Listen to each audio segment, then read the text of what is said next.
salam sejahtera bagi kita semua. Om Swastiastu, Namo Buddhaya, salam kebajikan. Perkenalkan, nama saya Riwanto Sirituetit dengan NIM 2511056. Saya merupakan mahasiswa dari Fakultas Hukum Universitas Janabadra. Pada kesempatan ini, saya akan menjelaskan terkait implementasi Pancasila dalam mencegah intoleransi dan radikalisme. Tugas ini diberikan oleh Ibu dosen Dr. Rindiana Larasati SHMKN selaku dosen pendidikan Pancasila. Pengertian Pancasila. Pancasila adalah dasar negara, ideologi bangsa, dan pandangan hidup yang membuat 5 sila sebagai sumber nilai dalam penyelenggaraan kehidupan berbangsa dan bernegara di Indonesia. Pancasila sendiri berfungsi sebagai pedoman bersikap dan bertindak bagi warga negara dalam hubungan dengan Tuhan, sesama manusia, bangsa dan negara, serta lingkungan. Pengertian intoleransi dan radikalisme. Intoleransi adalah sikap menolak, merendahkan atau menghilangkan hak pihak orang lain karena perbedaan agama, suku, ras, budaya, atau pandangan politik. Radikalisme adalah paham yang menghendaki perubahan mendasar secara cepat, sering menggunakan cara-cara ekstrim, menolak konsensus nasional, dan berpotensi melahirkan kekerasan serta teror. Pengertian implementasi Pancasila. Implementasi Pancasila adalah proses penerimaan nilai-nilai Pancasila ke dalam kebijakan, peraturan, budaya, dan perilaku nyata dalam kehidupan sehari-hari.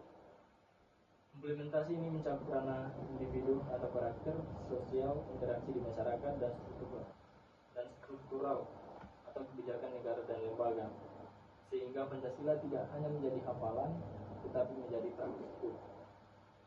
Filosofi dan latar belakang Pancasila. Pertama, landasan filosofis Pancasila. Secara filosofis, Pancasila memandang manusia sebagai makhluk bertuhan, bermartabat, hidup dalam kebersamaan dan mengejar keadilan. Karena itu, kekerasan, kebencian, dan diskriminasi jelas bertentangan dengan hakikat penduduk Pancasila. Setiap sila saling berkaitan. Ketuhanan yang menghargai kemanusiaan, kemanusiaan yang menguatkan persatuan, persatuan yang dijalankan dengan musyawarah, dan semua diarahkan pada terwujudnya keadilan sosial. Latar belakang munculnya intoleransi dan radikalisme. Pertama, adanya ketidakadilan sosial, kesenjangan ekonomi, pengalaman diskriminasi, dan rasa terpinggirkan bisa menjadi faktor pendorong seseorang tertarik pada narasi radikal yang menawarkan jalan pintas atau perubahan. Kedua, lemahnya literasi Pancasila dan sejarah bangsa di sebagian generasi muda membuat mereka lebih mudah menerima narasi yang menolak Pancasila dan menentang kebinekaan. Urgensi penguatan Pancasila. Dalam kondisi tersebut, Pancasila perlu dihidupkan kembali, bukan hanya sebagai simbol, tetapi sebagai sumber nilai dan etika publik yang mengarahkan kebijakan, pendidikan, dan budaya sehari-hari.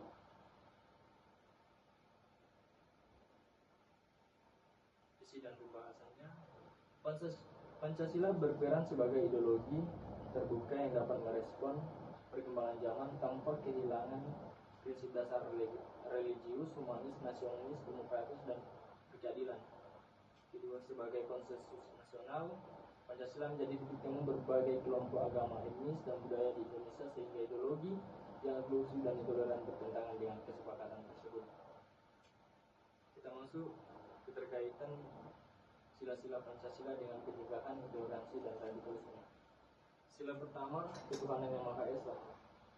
Menjamin kebebasan beragama, mengajarkan toleransi, dan menolak kekerasan atas nama Tuhan. Agama dipahami secara beradab, bukan dijadikan alat permusuhan. Sila kedua, kemanusiaan yang adil dan beradab. Menuntut perlakuan adil dan beradab terhadap semua manusia tanpa diskriminasi. Kekerasan dan dehumanisasi jelas bertentangan dengan sila ini. Ketiga, persatuan Indonesia.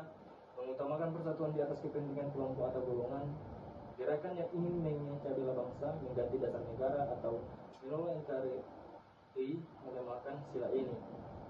Sila keempat, kerakyatan yang diperoleh kebijaksanaan oleh permusyawaratan perwakilan. Menekankan dialog, musyawarah, dan penghormatan terhadap perbedaan pendapat, pendekatan berbangsa, dan tindakan radikal tidak dibenarkan. Sila kelima, keadilan sosial bagi seluruh rakyat Indonesia. Sila ini menyoroti pentingnya keadilan ketidakadilan distribusi sumber daya, pengabaian keadilan bisa memuji ketidakpuasan yang dimanfaatkan kelompok radikal. Implementasi di lingkungan keluarga. Keluarga adalah lingkungan pertama pembentukan karakter nilai Pancasila, terutama sila kemanusiaan, persatuan, dan ketuhanan ditanamkan lewat teladan bukan hanya nasihat. Bentuk implementasinya sendiri membiasakan komunikasi terbuka, tidak mudah memaki, membentak, atau menyelesaikan masalah dengan kekerasan. Implementasi di sekolah dan perguruan tinggi. Pendidikan Pancasila dan kewarganegaraan di sekolah dan kampus berfungsi bukan hanya menyampaikan teori, tetapi membentuk karakter toleran, kritis, dan cinta damai. Contoh implementasinya, integrasi nilai Pancasila dalam semua mata pelajaran, tidak hanya pada mata kuliah atau mata pelajaran Pancasila, misalnya dalam sejarah, sosiologi, dan agama. Implementasi di masyarakat. Masyarakat menjadi ruang nyata toleransi atau intoleransi dipraktikkan, misalnya dalam kehidupan bertetangga, organisasi kemasyarakatan, dan kegiatan keagamaan. Bentuk implementasinya di masyarakat adalah mengadakan kegiatan sosial lintas agama dan etnis, kerja bakti, posyandu, Karang Taruna, perayaan Hari Besar Nasional secara bersama. Implementasi oleh negara dalam lembaga resmi. Negara berkewajiban melindungi segenap bangsa dan seluruh tumpah darah Indonesia, seperti yang ada di dalam Undang-Undang Dasar 1945. Pemerintah, aparat penegak hukum, dan lembaga negara perlu menegakkan hukum secara adil terhadap tindakan intoleran, ujaran kebencian, dan aksi terorisme dengan tetap menghormati hak asasi manusia. Kebijakan dan program yang dapat dilakukan. Yang pertama adalah penguatan pendidikan ideologi Pancasila dan moderasi beragama lewat kurikulum, pelatihan atau guru dosen, dan program penyeluruhan masyarakat. Kedua, penataan regulasi yang mencegah penyebaran ideologi yang mengajak NKRI dan menjamin perlindungan bagi kelompok minoritas. Untuk faktor pendukung dan penghambatnya, faktor pendukung tradisi gotong royong, musyawarah, dan budaya lokal yang pada dasarnya selaras dengan nilai Pancasila. Peran tokoh agama, tokoh adat, dan pemimpin lokal yang mendorong sikap moderat dan menghargai perbedaan. Faktor penghambatnya, pemahaman agama atau ideologi yang sempit dan tekstual tanpa mempertimbangkan konteks kebangsaan dan kemanusiaan. Kesenjangan ekonomi, korupsi, ketidakadilan yang memunculkan rasa kecewa terhadap negara sehingga narasi radikal tidak diterima. Nah, kita masuk di kesimpulan. Kesimpulan yang dapat kita ambil yang pertama adalah Pancasila sebagai dasar negara, ideologi bangsa, dan pandangan hidup memiliki kekuatan filosofis dan praktis untuk menjadi benteng terhadap sikap intoleran dan paham radikal yang mengancam keutuhan Indonesia. Setiap sila Pancasila mengandung nilai yang berlawanan dengan kekerasan, kebencian, diskriminasi, dan pemaksaan kehendak, sehingga implementasinya secara konsisten akan memperkuat budaya damai, dialog, dan keadilan sosial. Ketiga, implementasi Pancasila harus berlangsung serentak di berbagai ranah, baik keluarga, pendidikan, masyarakat, dan negara, melalui keteladanan, kebijakan yang adil, dan budaya publik yang menghargai kebinekaan. Baik, demikian presentasi yang dapat saya jelaskan pada kesempatan ini. Apabila ada kata salah, saya mohon maaf. Saya ucapkan terima kasih. Wassalamualaikum warahmatullahi wabarakatuh. Salam.